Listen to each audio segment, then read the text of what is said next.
Astăzi vom începe seria noastră privind hermetismul sub lupa înțelepților, începând cu familiarizarea conceptului și lămurirea unei întrebări de bază. Ce este hermetismul? Suntem la un program inițiatic, așa cum am spus și anterior, un program format din 9 teme, 2 ateliere, apoi vom avea 4 teme într-un mod privat, urmând următoarea etapă într-un grup cu cei interesați, formând un grup științific. Să începem cu începutul. Este o temă de familiarizare a conceptului, de a înțelege principiile pe care funcționează și ce este de fapt hermetismul. Deși este un concept mai amplu și ramificațiile lui se întind pe mai multe ore de studiu, voi căuta să sintetizez aici cel mai simplu concept. Un concept simplu în așa fel încât să înțelegem elementele de bază și apoi să intrăm pas cu pas, având elementele de bază, în miezul acestei științe. Conform descrierilor generale, hermetismul este un curent mistic ocult apărut în antichitate și se bazează pe 7 principii universale care se manifestă peste tot, atât material cât și mental și spiritual. Numele vine de la controversatul Hermes Trismegistul, acesta fiind și considerat ca fiind părintele alchimiei și autorul unor scrieri ermetice, influențând modul de gândire al unei părți a lumii până în secolul al XVII-lea. În hermetism, alchimia, astrologia, filozofia, magia și teologia formează o doctrină a mântuirii, o veritabilă revelație celui ce caută unirea cu divinitatea. Deja acum, cu această descriere,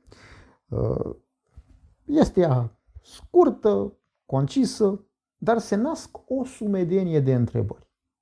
Păi bine, cine este sau cine a fost Hermes Trismegistul? De ce îi se spune așa? Dacă este un curent al secolului XVII, de ce îl studiem acum? Dacă apariția lui vine din antichitate, de ce tocmai în secolul XVII a influențat gândirea lumii? Și de aici se formează o sumedenie de întrebări. Dacă este o doctrină a mântuirii, de ce nu se, sau are vreo legătură cu divinitatea, de ce nu se studiază în biserici? Sau mai tranșant, este hermetismul o religie? Și uite așa, avalanșa de întrebări poate copleși un neinițiat, să zicem așa. Astăzi însă foarte mulți pot fi numiți deja inițiați în această știință, într-o oarecare măsură, pentru că studierea acestei științe nu mai poate fi considerată obscură, atât de ocultă, atât de neînțeles. Omenirea a avansat, este pe un alt nivel de înțelegere, de evoluție și principiile, mecanismul universului, legile universului pe care le vom studia în seara aceasta, sunt mult mai înțelese și mai acceptate decât în urmă cu câteva secole sau câteva milenii chiar. Cabala este o formă hermetică și e o știință, un mod de a explica funcționarea universului și o face cu mare precizie, însă atunci când un ancorat în religie studiază aceste lucruri, va aluneca ușor din limbajul abstract al cabalei și îl va integra asociativ cu o religie. Asta pentru că nu poate face diferența între o știință spirituală și o religie. Că religia, în fapt, este știința de a relega ceea ce odată a fost pierdut. Ori, odată ce legătura a fost făcută, deja trecem într-o fază a înțelegerii mai ample a științei. Sufismul însă este mult mai adaptat maselor și mult mai accesibilă mentalului colectiv, dar nu poate explica funcționarea lumilor spirituale cu precizia cu care o face Cabala. Hermetismul însă ar putea fi corespondentul antic al noeticii de azi. Dacă până acum ți se pare că am spus niște termeni noi pentru tine, nu te impacienta. Sunt doar verigi lipsă a informațiilor din spațiul mental, însă cu timpul vom avea suficientă vreme să explicăm termenii și să poți face conexiunile cu informațiile pe care le ai deja, cărora le lipsește aceste verigi lipsă. Pe parcursul programului însă veți observa că anumite informații le vom repeta. Le vom tot repeta, dar privite cumva dintr-un alt unghi. Asta pentru a completa imaginea unui subiect, al întoarce pe toate părțile și a vedea exact situația pe care o studiem. În această temă însă, vreau să asociez conceptele pe care le ai deja în minte, care le cunoști, le-ai parcurs cumva. Aceste noțiuni despre cer și abis, despre rai și iad. Să le asociem cu principiile hermetismului, această știință cabalistică, desfășurate în cele 7 legi fundamentale pe care se bazează existența și creația a tot ceea ce există și implicit a Universului.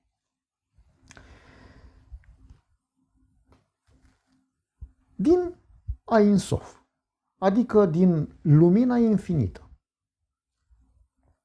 creația Adam Harishon coboară îmbrăcând haine de piele până în punctul critic al manifestării grosiere în care simte nevoia corectării și întoarcerii înapoi la starea primordială. Aceasta reprezintă legea mentalismului sau legea unității hermetice și este simbolizat printr-un șarpe care se mănâncă singur numit Uroboros. În același fel, în universul oglindit al lumii clipot, adică cea mai grosieră particulă din cel mai grosier univers, urcă până la cel mai înalt grad al sublimării, întâlnind creația și totodată dorința de a se întoarce înapoi. Aceasta reprezintă legea corespondenței sau legea psihismului. Ce este jos, este și sus.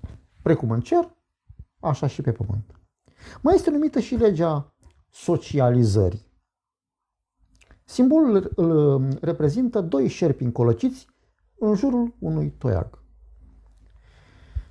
Ei, acum, când privim la zona de intersectare a celor 2 poli, reprezentați grafic prin cele 2 cercuri ale noastre, avem lumea vibrației, adică lumea noastră, lumea în care trăim o vreme, o simțim ca duală, bine, rău, alb, negru, noapte, zi, și este zona în care se fac lucrări de sublimare, distilare, calcinare și toate celelalte lucrări de natură alchimică despre care ne vorbesc înțelepți. Da, știu, iar am spus termeni pe care probabil îi simți străini.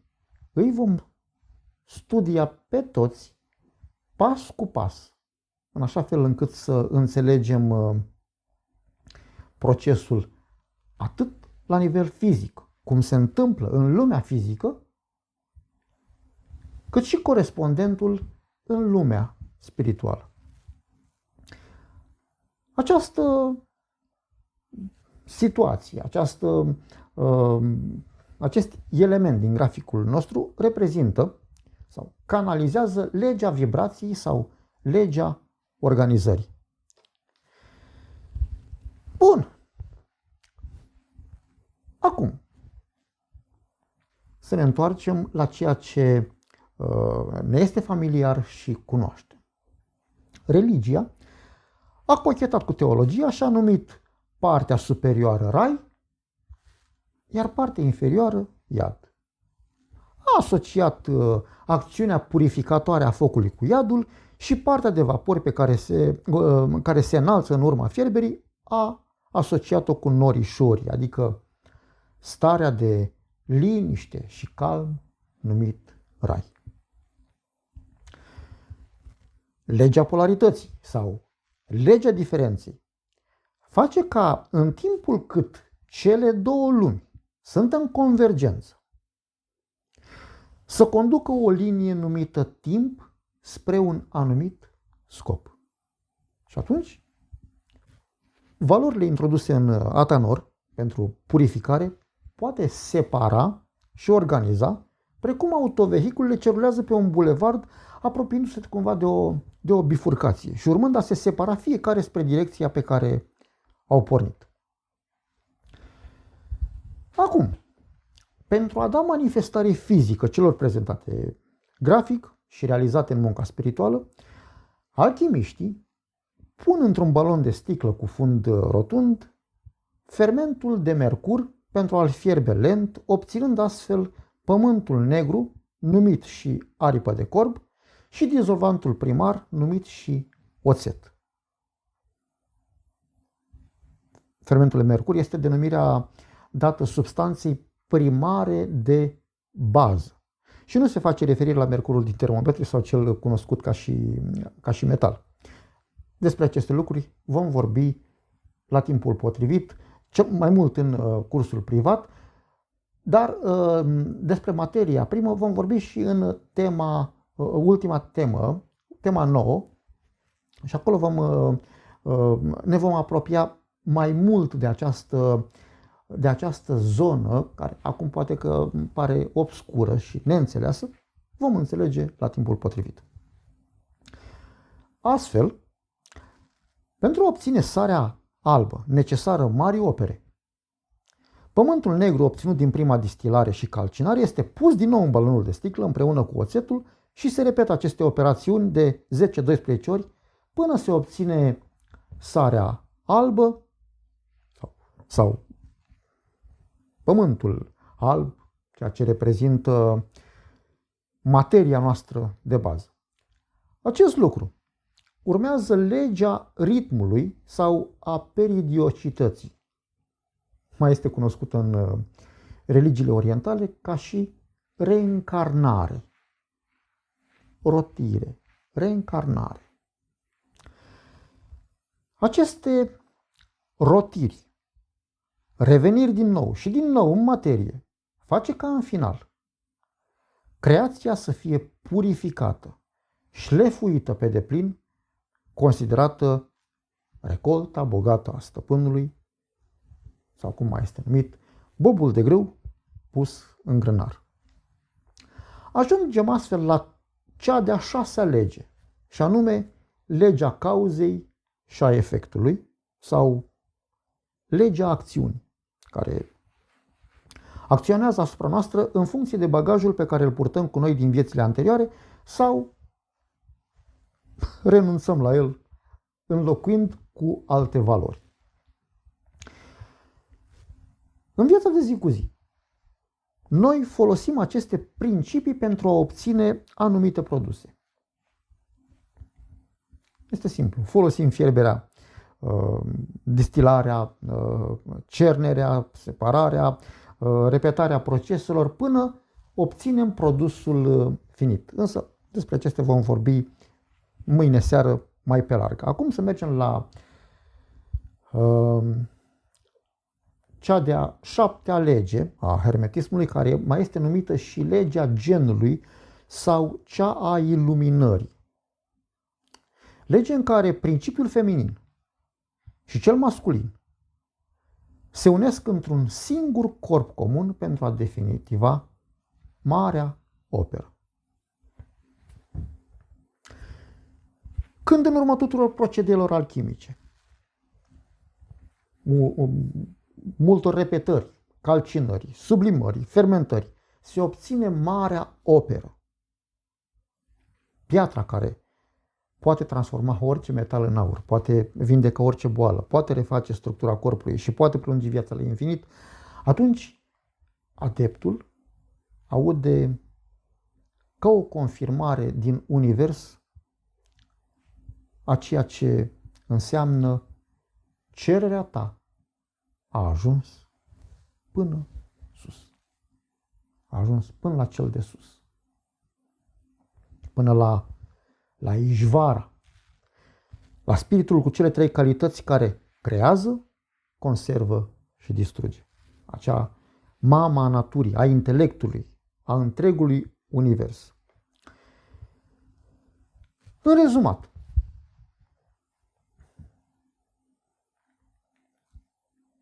mă uit la această imagine cu conserve și știu că am crescut cu acest cuvânt hermetic, să-l închid hermetic, hermetic, adică atât de bine închis încât nu poate ieși nici afară, nici intra înăuntru.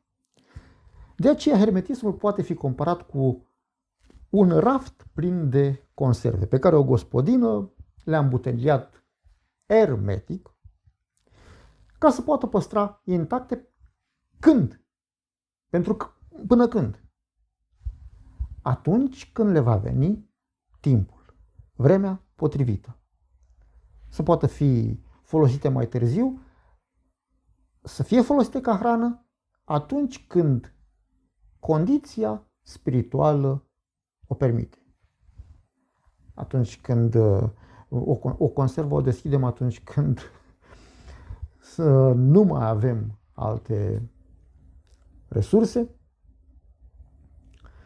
atunci când este timpul pentru a desface acea conservă, la fel, elementele din hermetism sunt potrivite pentru a fi desfăcute atunci când condiția spirituală o permite. Atâta timp cât nivelul spiritual este încă unul rudimentar, ocupat cu nevoile fizice, ocupat cu această lume grosieră, hermetismul este un concept prea avansat pentru a fi de folos cuiva. Este la fel ca și această piramidă a lui Diels, în care el prezenta nevoile neurologice ale schimbării, care urmează aceleași principii de bază ca și nevoile fiziologice ale omului.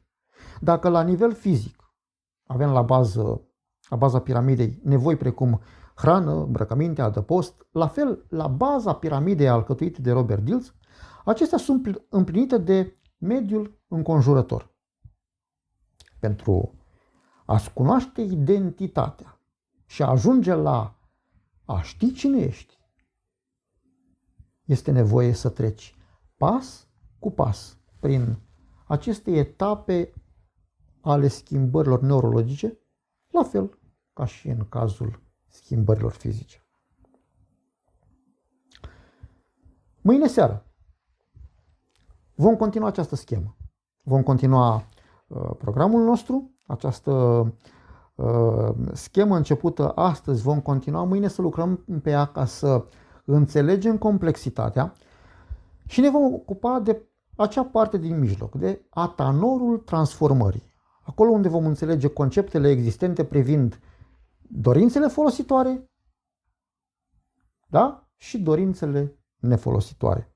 Aceste aceste elemente, aceste fraze sau concepte care vin cumva din hermetismul cabalistic al creației.